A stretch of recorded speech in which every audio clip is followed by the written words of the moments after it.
บายดีข้าพเจ้าซื้อทงส่งสาขาบริษัทพีซีมื้อนี้จะมาแก้รหัสข้อที่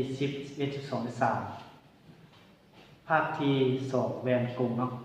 คำถามข้อที่10มีว่าเมื่อมู s เท่ากับ30สันติ s คิดเท่ากับ45สันติข้อกอให้สอบหาระยะสูงเท่าไหร่และรัศมีเท่าไหร่ข้อขอให้สอบหาทิศทางของรูปเมื่อลบ s คิดเท่ากับ cs บทเกณฑ์นอกจากข้อกอจาก1ส่วน f เท่ากับ1ส่วน s บวกให้1ส่วน s คิดเอาถอดค่าของระยะสูงเท่ากับ s คิดคูณให้ s ส่วนให้ s บวกให้ s คิดเอาหัว s เท่ากับ30 s คิดเท่ากับ45แทนค่าไส้เราจะได้ 1,350 ส่วนให้75จะได้ค่าของ f เท่ากับ18สันติสหรัศมีจากสูตร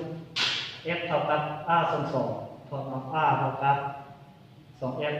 จะได้2คูณ18เท่ากับ36รัศมีเท่ากับ36สันติครับข้อขอจากสูตร1ส่วน f เท่ากับ1ส่วน s บวกให้1ส่วน s ลบ s ขีดเท่าเอา f เท่ากับ s ขีดคูณให้ลบ s ขีดคูณให้ s ส่วนให้ s ลบ s ขีดเนาะซึ่งว่า s ลบ s ขีดเท่ากับ cs คำนวณไปเราจะได้ s เท่ากับ 3f ส่วน c แทนเข้าเราจะได้อยู่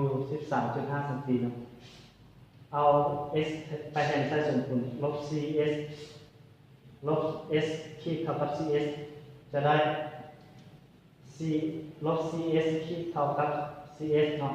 ถอนออกค่า s เท่ากับลบ cs เป็นค่าไซน์เราจะได้ลบ c คูณให้ 13.5 เท่ากับลบ 54 สันติเราจะมาเบิ่งวิธีการสร้างแต้มรูปเนาะก่อนอื่นเขาต้องวาง1ข้อนี้เท่ากับ10สันติเนาะสำหรับแว่นกลมรูปคือนี่เป็นแว่นกลมรูปนี่แกนต้นเนาะนี่วัตถุ AB เอาเมื่อเราใส่เส้นรัศมีขนานกับแกนต้นนี้ฮอดแว่นเราสะท้อนผ่านจุดสูง F นี้แล้วส่วนแกนยาวเบื้องหลังไปทางเบื้องหลังของแว่นเส้นรัศมีที่2เมื่อเราใส่เส้นรัศมีฮอดแว่นเราสะท้อนผ่านจุดกึ่งกลาง C แล้วจะมีส่วนแกนยาวไปทางเบื้องหลังของแว่นไปตัดจุดเส้นรัศมีที่1นี้คือจุด B แล้วเราจะได้วัตถุ A คิด B คิดเป็นรูปรวมเข้าใจ